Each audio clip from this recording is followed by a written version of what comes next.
네, 오늘 말씀의 제목은 어떤 견고한 진도 무너뜨리는 하나님의 능력입니다. 오늘 말씀은 고린도 교회를 향하신 바울의 편지 내용 중에 일부분인데요, 바울은 자기 변호를 하는 마음으로 여러 글들을 썼는데 그 중에 또 일부입니다. 고린도 교회가 거짓 교사들에게 미혹당해서 사도 바울을 대적하는 일이 벌어졌습니다.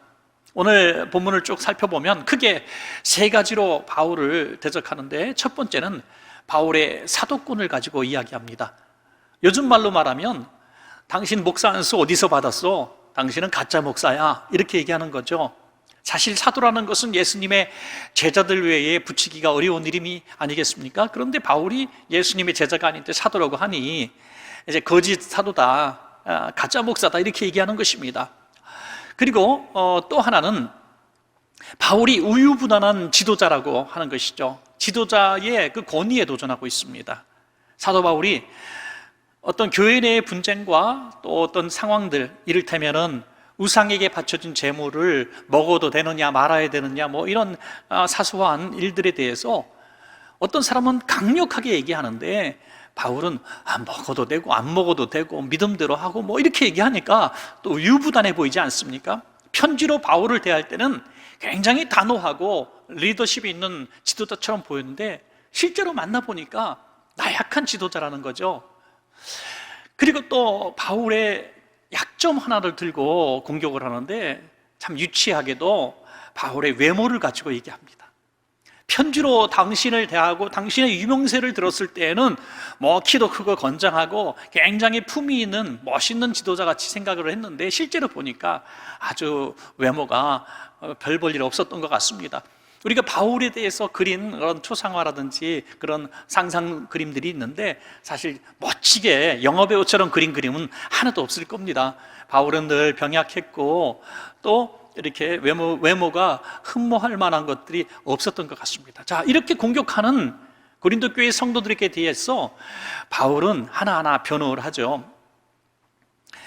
그의 사도권에 대해서는 나는 예수님의 제자로 지내지는 않았지만 나는 다메섹 도상에서 부활하신 예수님을 만났다는 거죠. 그래서 하나님으로부터 직접 받은 사도권을 가지고 목회한다고 이야기하는 겁니다. 그리고 당신은 왜 이렇게 우유부단하냐라고 하는 질문에 대해서는 이렇게 대답합니다. 내가 그렇게 할 수밖에 없는 것은 한 영혼이라도 실족하지 않고 한 영혼이라도 구원받게 하기 위해서 그렇게 한다. 여러분, 그렇습니다. 목회를 하다 보면 김 지사님 잘못했어요, 박 지사님 잘못했어요 라고 막 꾸짖고 또 씹고 또 그렇게 해야 다른 사람들이 속이 시원할지 모르겠어요.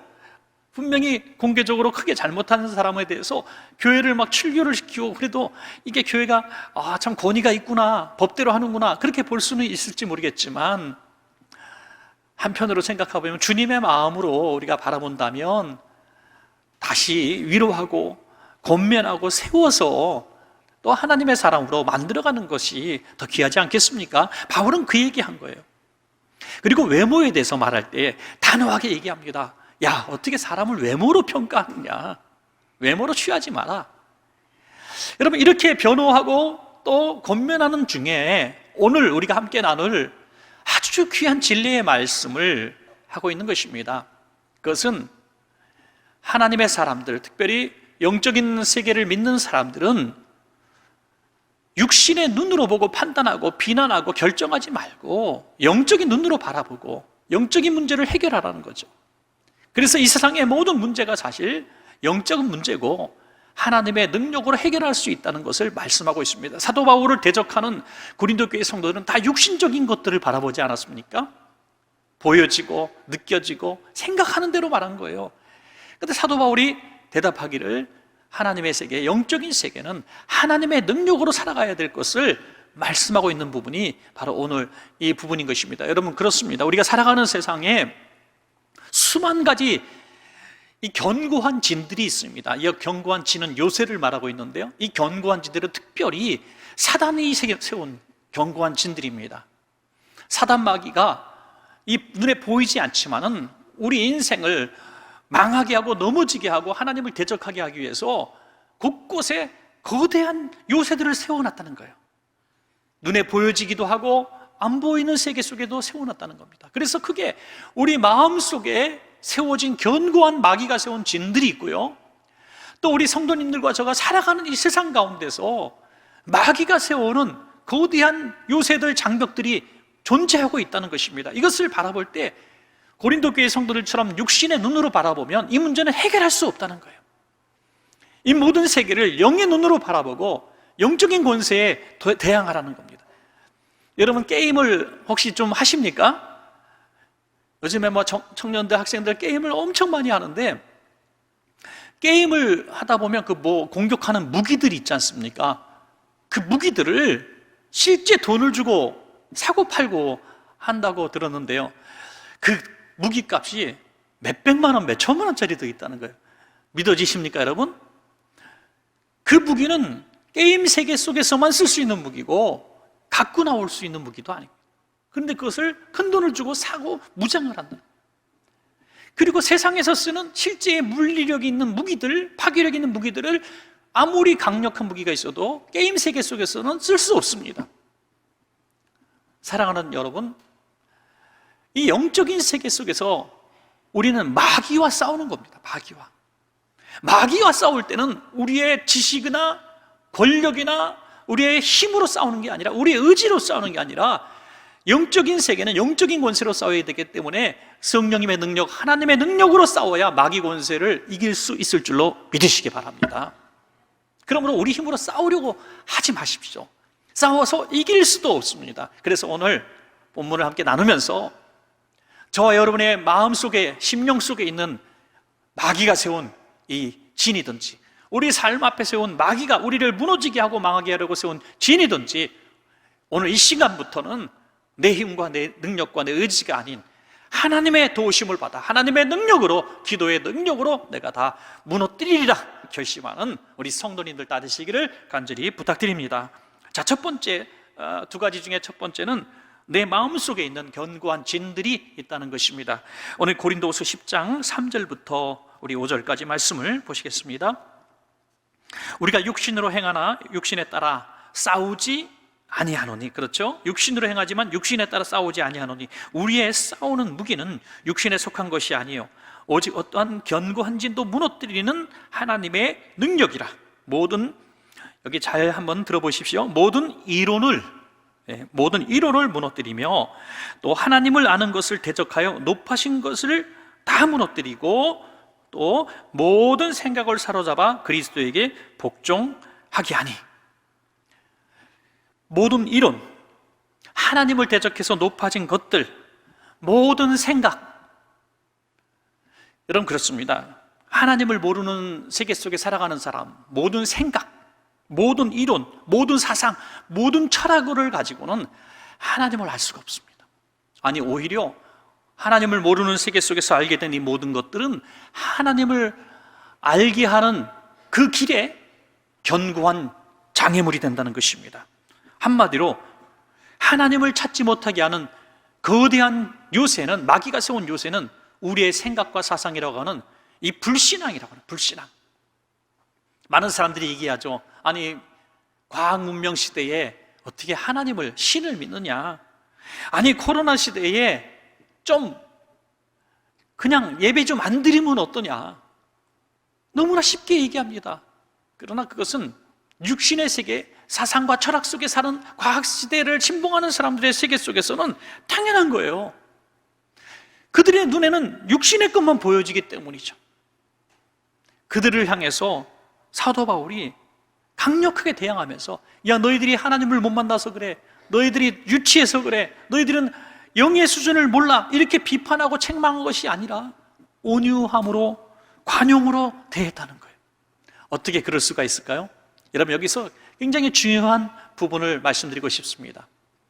사도 바울에게 있었던 그들이 가진 이성주의, 철학, 지식, 교만, 이런 것들이 이미 무너진 경험이 있기 때문인 줄로 믿습니다. 여러분, 사도 바울이 누굽니까? 누구보다 제일 공부 많이 한 사람, 제일 신분이 높은 사람, 제일 권력을 가졌던 사람 중에 하나 아니었습니까? 그때는 그가 하는 일이라고는 하나님을 대적하는 일을 했습니다.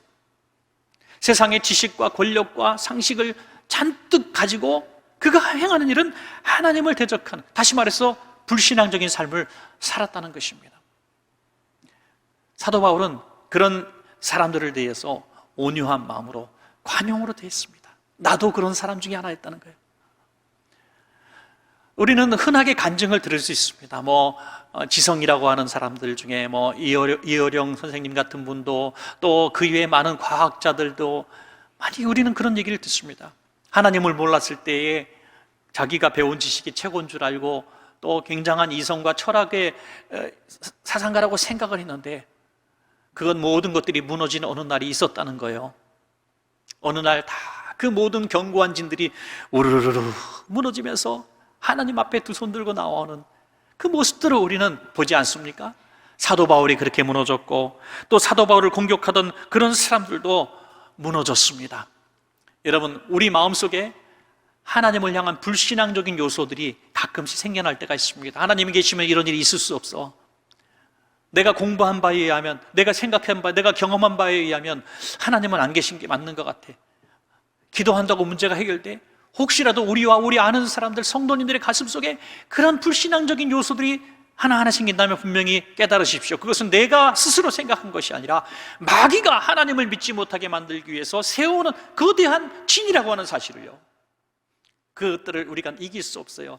이성을 이성으로 이길 수 없습니다. 생각을 철학으로 이길 수 없습니다. 우리는 성령님의 능력으로 내 마음을 녹여주시고 깨닫게 하시고, 다메섹 도상에서 나는 내가 박해하는 예수라라고 만나주셔서 사도 바울의 인생을 완전히 사로잡으신 것처럼 우리들의 마음과 생각을 성령님이 점령하실 때에 견고한 진들이 한순간에 무너질 줄로 믿습니다. 여러분, 또한 우리 마음속에 마귀가 세운 하나님을 대적하게 하는 강력한 진 중에 하나는 우리의 과거였습니다. 과거.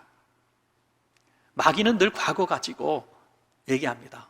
좀 속된 말로 해서 마귀는 참 치사한 존재입니다. 치사한 존재. 옛날 일 갖고 자꾸 들춰내는 거예요. 너는 옛날에 그렇게 살았잖아. 너 옛날에 죄인이었잖아. 거기에 우리가 너무 상처를 받아서 해결하지 못하는 거예요. 많은 슬픔들과 아픔들을 우리 과거의 삶 속에 가지고 계신 분들이 있을 거예요. 너무나 어려운 가정에서 태어나서 배우지 못한, 오빠까지는 배웠는데 나부터는 공부도 안 시키고 또 일만 시켰던, 또 그럴 수밖에 없었던 어려운 삶, 늘 어디 가나 배우지 못한 서러움 당하고요. 또 어릴 때부터 예쁘지 못한, 또 잘생기지 못한 외모, 좀 약간 어떤 컴플렉스가 있는 외모 때문에 늘 숨어지게 내듯이 힘들었던 분도 있고요. 또 살아가면서 사업에 실패하고 또 가난을 경험하고 또 실패를 경험하고, 그래서 나는 할 수 없어라는 아픔들, 또 과거에 우발적인 범죄를 저질러서 호적에 정말 빨간 줄도 가고 어디 가도 취직을 할 수 없는 그런 아픔을 가지고 살아가는 그런 분들이 많이 있지 않습니까? 내 인생은 다 망한 인생이야. 나는 돌이킬 수 없어. 나는 실패한 인생이야. 그럴 수밖에 없다는 것입니다. 여러분, 이 모든 것으로 인해서 스스로를 학대하게 하고, 나는 그렇게 보잘것없는 사람이야, 나는 앞으로 잘 될 수 없을 거야 라고 자꾸 말하게 하는 존재가 사단 마귀인 것을 알아야 된다는 거예요. 내 스스로 생각난 것이 아니라 내 삶의 경험을 통해서 내가 자연스럽게 나오는 생각이 아니라 마귀가 주는 생각이에요. 마귀가 주는 생각. 여러분들은, 저와 여러분은 예수의 피로 새 삶을 살고 있는, 거듭난 인생을 살고 있는 하나님의 자녀인 줄로 믿습니다. 여러분, 예수님의 사랑으로, 예수님의 보혈의 권능으로 우리의 과거의 죄악들은 씻겼습니다. 마귀 권세에서 우리는 해방되었습니다. 우리는 믿음 안에서 하나님의 자녀로 거듭났는데 마귀는 계속해서 찾아오는 거예요. 너 장벽을 너는 할 수 없어, 너는 나갈 수 없어, 너는 배우지 못했어, 너는 가난해, 너는 실패자야, 너는 범죄자야, 너까짓 게 뭐라고 얘기한다는 거예요. 여러분, 이럴 때에 마귀가 세운 장벽인 것을 오늘 깨닫고, 주여 내 마음을, 주님의 자녀됨을 내가 깨닫게 하심으로 그 장벽을 오늘 시간에 허물어 주십시오. 그럴 때에 과거의 악몽으로부터 여러분들은 자유롭게 해방될 줄로 믿습니다. 여러분, 그리고 또 하나는요, 마귀는 우리에게 각종 중독성 있는 것들로 거대한 진을 세워놓고 우리 나가지 못하게 만듭니다. 거대한 중독이라고 하면 무엇이 있을까요? 저는 다양하게 말씀드릴 수 없겠지만, 우리가 흔하게 술 중독, 마약 중독, 또 폭력 중독, 쾌락을 하는 쾌락 중독, 갖가지 이런 욕심들이 있지 않겠습니까? 이런 중독성 있는 것들이 있습니다. 세상은 다 변해도 너는 변할 수가 없어 라는 소리를 들을 정도로 중독에서 헤어나지 못하는 거예요. 아무리 믿음 있는 사람도요, 이 중독성 있는 것들에서 해방됐다고 생각하는데 어느 날 불쑥불쑥 나온다는 거예요. 그래서 사도 바울 같은 사람도 오호라 나는 곤고한 사람이다. 이 사망의 몸에서 누가 나를 건져주십시오. 사망의 죽을 몸에서 건져주십시오. 그래서 내가 할 수 있는 유일한 비결은 내가 맨날 그리스도와 함께 십자가에 못 박혀 죽노라, 이렇게 고백했던 거 아니겠습니까?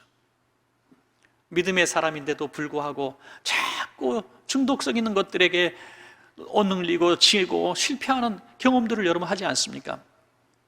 어떤 분이 술 중독이 있어서 집 앞에까지 오는데, 이제 직장에서 집까지 오는데 술집이 5개가 있대요.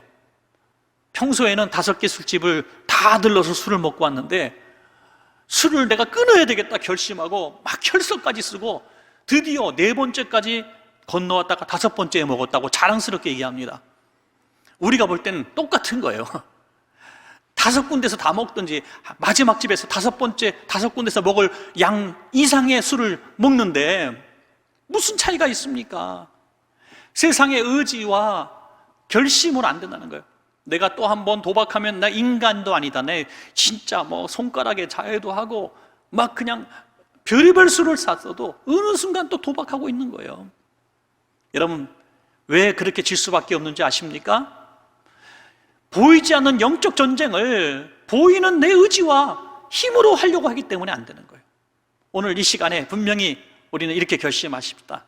각종 중독과 더러운 것들은 나를 망하게 하기 위해서 나를 사로잡고 있는 마귀 권세가 나를 붙들고 있는 그런 것이니 내 힘으로 하지 않고 내 의지로 하지 않고 두 손 듭니다. 하나님, 나는 할 수 없습니다.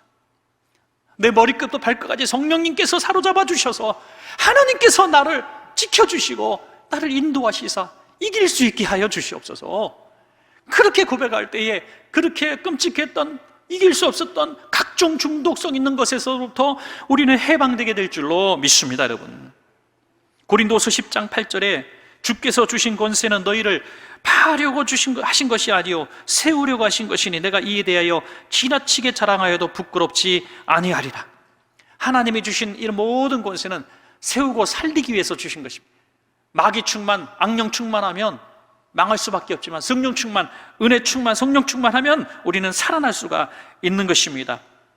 사랑하는 귀한 성도님들 모두가 여러분 안에 있는 마귀가 세워놓은 이런 여러 종류의 불신앙과 과거와 중독성 있는 것들을 가지고 우리를 하나님으로부터 멀어지게 만드는 그 견고한 진들을 우리 힘이 아닌 하나님의 권세에 의탁하셔서 기도로 다 무너뜨리시기를 축복합니다. 자, 마지막 두 번째는 내 삶에 거대한 진들이 있다는 것입니다. 고린도후서 10장 우리 7절 말씀 보시겠습니다. 너희는 외모만 보는도다. 만일 사람이 자기가 그리스도에게 속한 줄을 믿을진대 자기가 그리스도에 속한 것 같이 우리도 그러할 줄을 자기 속으로 다시 생각할 것이라. 사도 바울 선생님은 고린도 교회 성도들을 향해서, 그 비판자들을 향해서 이렇게 책망하지 않습니까? 너희는 외모만 보는도다. 외모만 보는도다. 하나님의 사람들인데 외모만 봤습니다. 여기 외모에는 그들이 얘기했던 것처럼 바울의 사도권, 리더십 또는 외모 이런 것들을 포함하고 있습니다. 오늘 우리의 외모가 뭘까요? 보여지는 이 체격과 키와 인물도 볼 수 있겠지만 보다 근본적으로 우리의 재력과 지력 또는 권력 이런 것들을 보는 것 아니겠습니까? 이게 우리의 외모거든요. 우리가 믿음 있는 사람인데도 자꾸 세상에서 살다 보니까 속을 보지 못하고 중심을 보지 못하고 외모를 볼 때가 참 많이 있습니다. 사실 청년들이 중매를 부탁할 때에도 저는 정말 진실로 그렇게 믿었는데 요즘에 아닌 것을 좀 알게 된 부분이 뭐냐면, 전에는 이렇게 저에게 부탁을 하면은 그렇게 믿었어요. 목사님, 다른 거 안 보고요 믿음만 좋으면 돼요. 전 진짜 믿었어요. 내가 얼마나 순진한 목사인지. 그래서 믿음만 좋은 사람을 소개했더니 하나도 안 돼요. 중매를 저처럼 성사 못 시키는 목사도 없을 거예요, 세상에. 나중엔 깨달았어요. 믿음만 좋아서는 안 되는구나. 믿음도 좋으면 좋다는 얘기구나. 이렇게 알았어요. 저도 자녀를 키우는 부모 입장에 되다 보니까 또 같은 마음이 들지 않겠어요? 그런데 우선순위 더 큰 거를 어디에 두느냐, 이거는 우리의 믿음의 크기에 따라서 달라질 수 있는 것이죠. 그런데 하나님의 백성이라고 하는 고린도 교회 성도들은 외모만 보았다는 거예요. 외모만. 그들 안에 성령님이 계신지, 하나님의 사람으로 살아가는지 전혀 보지 않고 관심도 없다는 거예요. 외모만 보았다는 거예요. 오죽하면 하나님의 귀한 종 사무엘도 하나님 앞에 이런 책망을 듣지 않았습니까? 다윗 왕에게 기름 부으러 다윗 집에 갔는데 다윗이 없었습니다. 그런데 형 엘리압을 보고 너무나 감동을 합니다. 야, 하나님이 기름 부을 종이 여기 계셨구나. 엘리압이 당연히 왕으로 세움받을 사람인 줄 알았다는 거예요. 왜? 그 체구가 너무 멋있고 인물도 훌륭하고 그가 태도나 이런 걸 볼 때, 야, 정말 멋진 젊은이거든요. 야, 이런 분이 왕이 되면 좋겠다. 그때 하나님이 사무엘을 책망합니다. 사람은 외모를 보거니와 나 여호와는 중심을 보느니라. 중심을 보느니라. 그래서 다윗이 선택된 이유가 뭡니까? 하나님의 마음에 합한 마음을 가졌기 때문인 것입니다, 여러분. 그 어린 소년 다윗이 어떻게 해서 왕으로 기름 부을 정도로, 외모는 별 볼 일 없었지만 하나님의 사람이 왕으로 기름 부을 만큼 출중한 면이 드러났을까? 바로 골리앗과의 싸움에서 바로 드러나지 않습니까? 여러분, 마귀는 골리앗처럼 우리에게 거대한 진으로 다가옵니다. 여러분, 이것은 삶에 실제 부딪히는 부분이에요. 전자에 마귀가 쌓아놓은 진들, 이 거대한 진들은 우리의 심령의 문제, 영적인 문제들이었어요. 중독성 있는 거, 과거들, 불신앙적인 요소들, 이성과 철학, 이런 사상들은 다 우리의 마음속에서 해결할 수 있는 부분이에요. 그러나 다윗이 골리앗과의 싸우는 것은 실제로 죽을 수 있는 싸움, 정말 죽을 수 있는 싸움이었습니다.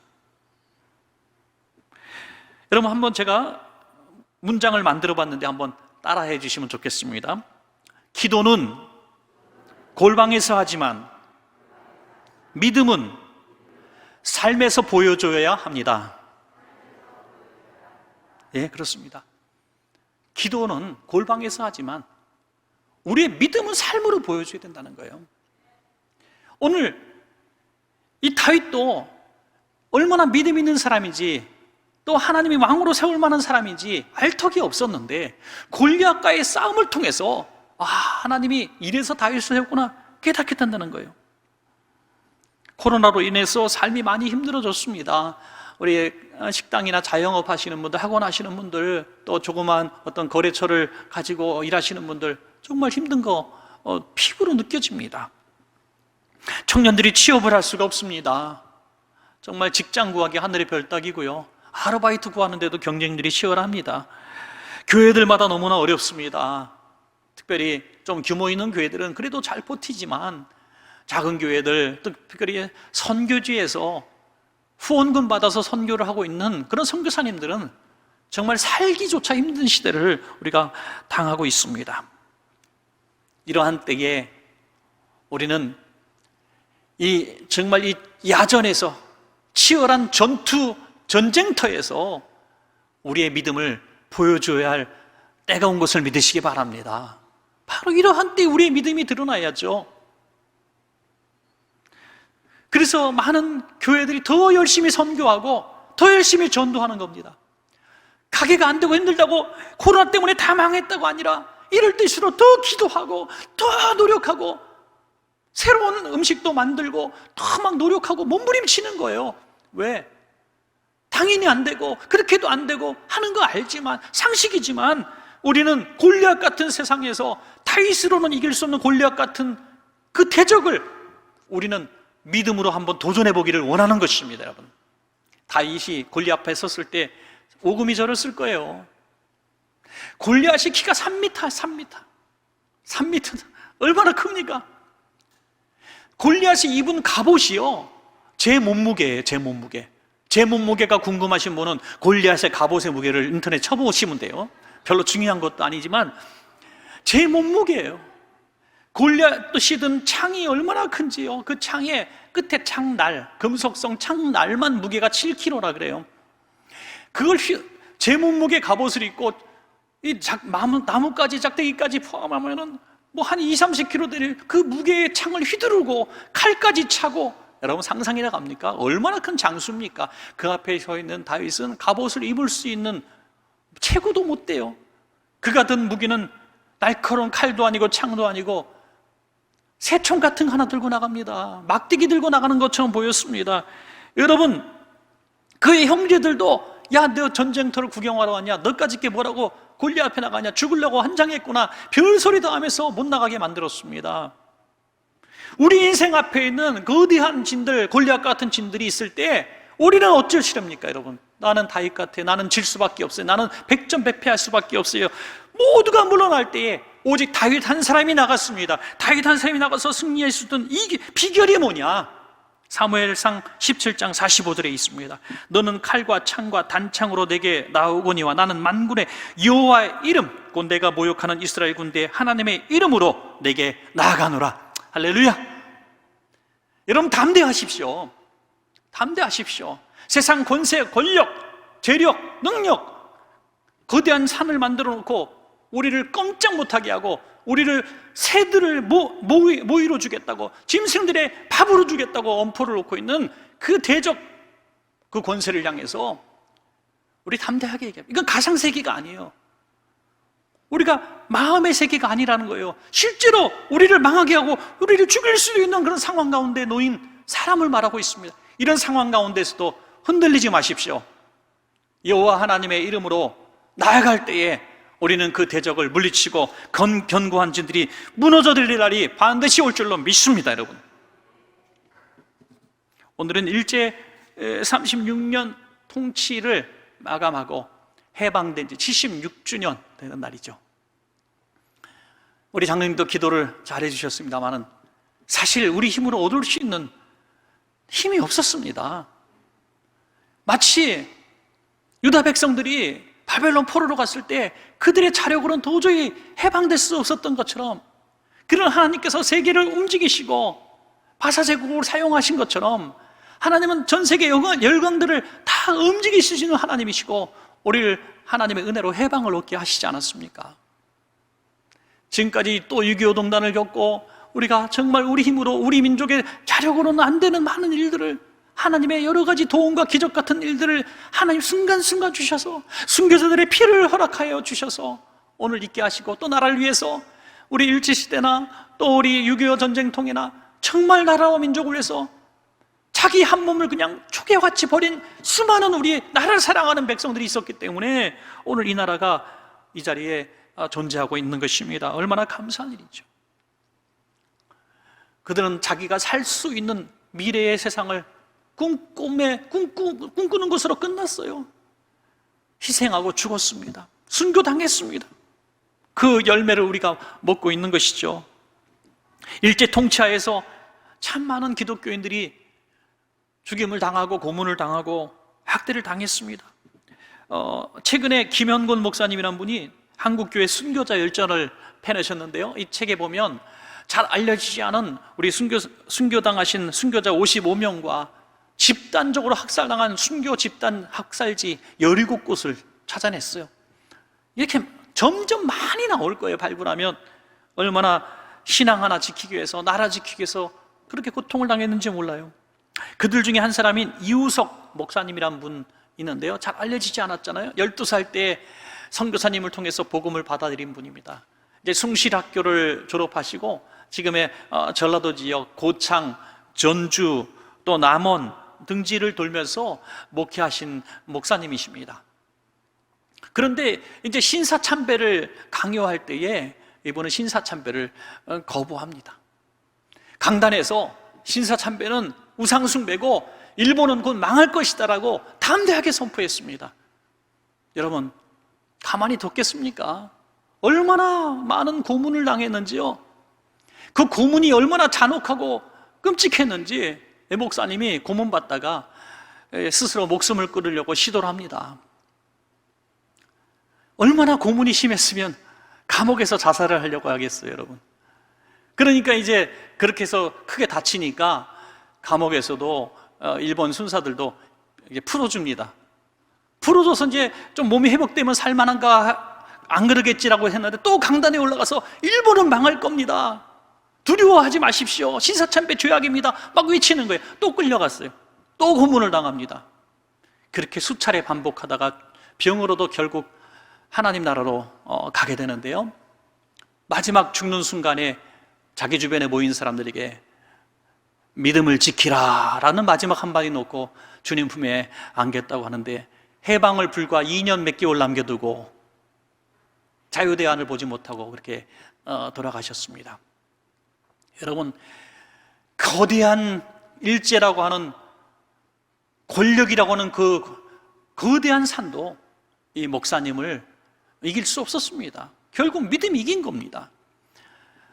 우리는 그런 동시대에 유명한 독일의 보네포 목사님을 또 들 수 있죠. 세계적으로도 얼마나 많은 세상 속에서 얼마나 많은 하나님의 사람들이 다윗처럼 거대한 진 앞에서 굴복하지 않고 대항했는지 알 수 없어요. 사나 죽으나 주의 것이라 하면서 대항했다는 거예요. 이 보네포 목사님은 이제 반나치주의를 표방하니 이제 살 수 없어서 이제 미국으로 가게 됩니다. 미국에서 교수로 아주 인기를 얻게 되는데, 어느 날 기도하는데 마치 엘리야에게 주신 음성처럼 내가 왜 여기 있느냐라는 음성을 듣게 돼요. 조국 독일은 그렇게 고통받고 있고 하나님 양떼들이 목자를 잃어버리고 방황하고 있는데 너는 여기서 뭐하고 있느냐 책망을 들어요. 그래서 가려고 하니까 그곳에 있었던 어제 교수님 중에 한 분인 아주 저명한 교수님, 라이오널드 리버 목사님, 이분도 어머니 이제 독일계 어머니고 아버지는 독일 목사님이었어요. 그러니까 자기도 미국에서 태어났지만 독일계 이제 교수였죠. 독일계 미국인입니다. 그러니 이 고국으로 돌아가려고 하는 이 보네포 목사님을 강력하게 말립니다. 자네 미쳤나? 독일 가면 자네 죽어. 마치 문준경 전도사님이 섬으로 돌아가려고 할 때 많은 목회 지도자들이, 교계 지도자들이 너 거기 가면 죽어 하고 말렸던 것처럼 말이죠. 반드시 죽을 건데, 마치 예루살렘을 떠나서 다시 예루살렘을 로마로 가려고 하는 이런 바울의 마음, 바로 그런 마음을 가졌던 거죠. 그는 이렇게 얘기합니다. 나는 독일의 역사에서 어려운 시기를 독일의 크리스찬들과 함께 보내야 되겠습니다. 만일 내가 나의 동료들과 함께 고난의 시기를 보내지 않는다면 전쟁이 끝난 후에 독일 크리스찬 재건에 동참할 권리가 없을 겁니다. 돌아가서 그는 두 가지 일을 하죠. 제자를 키우면서 또 나치에 항거하는, 물리적으로 항거하는 대항을 합니다. 그래서 결국에는 그가 사형을 당하는데요, 너무나 안타깝게도 히틀러가 죽기 20일 전에 사형을 당합니다. 여러분, 참 안타깝지 않아요? 한 달만 더 버텼으면 살 수 있었는데 아깝게도 히틀러 죽기 20일 전에 사형을 당합니다. 그가 순교당하기 4개월 전에 그의 약혼녀 마리아 베데마이어에게 편지를 보냈는데, 그 편지 내용 중에 보물 같은 시 한 편이 들어있었습니다. 그 시 한 편에 마치 자신이 순교를 당할 그 앞에 놓인 사람처럼, 그렇지만 그럼에도 불구하고 나치의 거대한 히틀러라고 하는 세력과 공산주의 세력, 또 나치즘 어떤 세력이라도 나는 굴복하지 않겠다, 나는 불신앙에 굴복하지 않겠다는 그 아름다운 믿음이 담겨 있는데, 그 믿음의 근거는 하나님은 선한 능력을 가지신 분이다 하는 거죠. 선한 능력. 오늘 함께 우리가 부르셨는데요, 이것을 독일 사람이 부른 그 찬양으로 들으니까 훨씬 더 감동이 오더라고요. 우리가 이 찬양 한번 듣고 기도로 마치도록 하겠습니다.